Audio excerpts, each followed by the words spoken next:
Alright guys, how's it going? I hope you're doing very well. I won't say a quick tutorial today, but it's using the hair material node inside of Blender Octane. It basically renders hair and it makes it look pretty damn good if I'm honest. It's very easy to use. All you need to do is drop down a hair material node to the material that you want to apply it to. In our case, it's obviously particles. And you can play around with it. You can add things like an RGB image. You can do something like a W coordinate. But I want to show you this from the beginning, just to kind of keep everything nice and tidy. So what I'm actually going to do is I'm going to quickly set the scene up again, and I'll walk you through it. So I'm just going to go to an Octane default, and we'll delete the default cube in traditional fashion, and we'll just add in something like a UV sphere. Now, I only want the particles to work in one area, so what I'm going to do here is I'm just going to quickly weight paint. Now I'm going to be quite fast here, so we can just bash our way through it. So once I've done the weight paint, I'm going to go to the objects and I'm going to go to the particle system. Let's give us a bit of room here. And I'm going to add in a particle system. I'm going to change this to hair. Now, what I'll do is I'll just put it everywhere because we've not determined where we want the hair to show up. So the first thing that I want to really do here is I want to go to the vertex groups and I want to change the density of the group. So I created this weight map and it gets called group. Now, best to probably rename these just to prove that this is the vertex group. If I go to the data objects, you can see here the vertex group, which is a weight paint. So anyway, back into particles. So we have these particles bouncing off. Now the hair length, as usual, is usually too long. So I'm going to bring this down to maybe 3 meters. So the next thing I'm going to do, just so we have a little bit more fur to work with, if we quickly jump into viewport here, it's very thin. It's a bit like my hair, if I'm honest. So I'm going to add in children, and I'm going to do interpolated children. So we get a little bit more hair.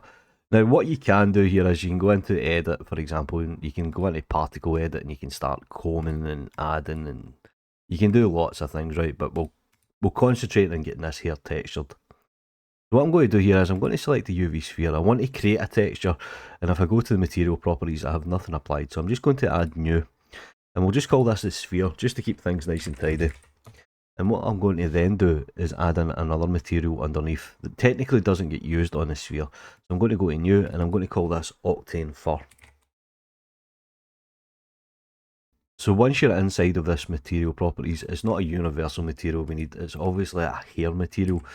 So we can go into the material properties, shift and A, type in hair material, and there we go. We can plug this into the surface, like so. Now in order to get this hair working, what we need to do is we need to go then back into the particle systems.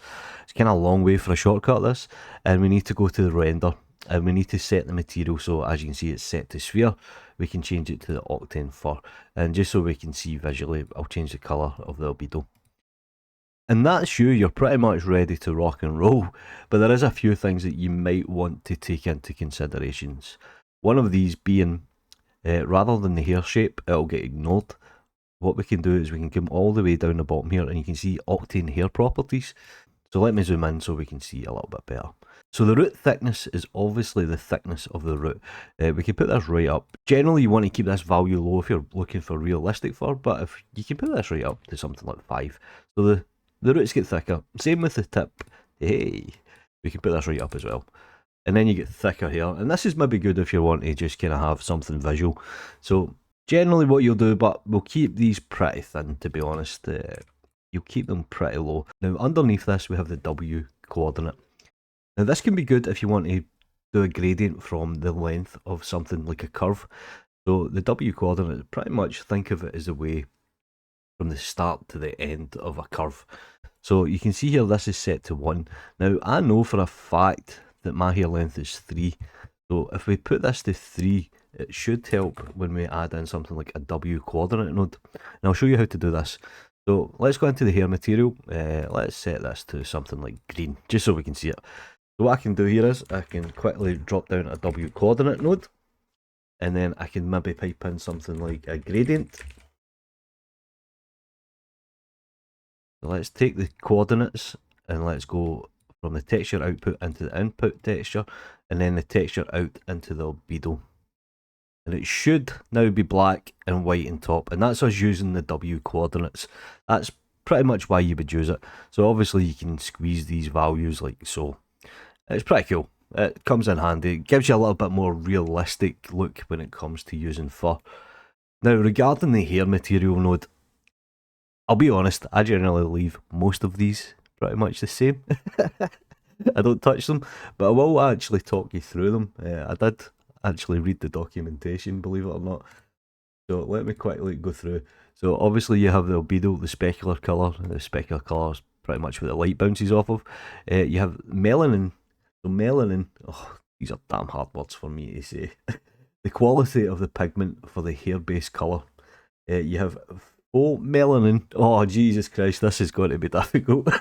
The amount of redness in the hair strand. So you can actually switch the way these modes work. So at the moment it's just using albedo.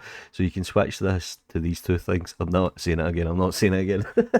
Now, obviously, the index of refraction, it pretty much controls the level of Fresnel. Yeah, so that's one thing. So you have the roughness, and that's over the length. You have. Oh, I'm not saying these words. Forget this tutorial, we're done. But generally, you'll leave all these things. I'll leave a link in the description for the documentation so you can actually spell it out correctly. Oh, I do apologise. But obviously, we can have a little bit more freedom. We're not necessarily restricted to doing a gradient map. So you can use something like an RGB image. Let me just plug this into the albedo. And that looks pretty cool. So the RBG technically is projecting up through the hair. But what we can do is we can add in a projection node. So something like, what would we go for? We'll do an XYZ to UV projection. And this means we can scale it. We can then add in a UV transform, something like so, and we can scale this right in. And you start to get this kind of nice leopard skin effect. So that is pretty much the hair material node. I do apologise. Oh, I've just discovered how retarded I actually am. Can't even say that these days. Oh, you know what to do. Take care. Oh my god.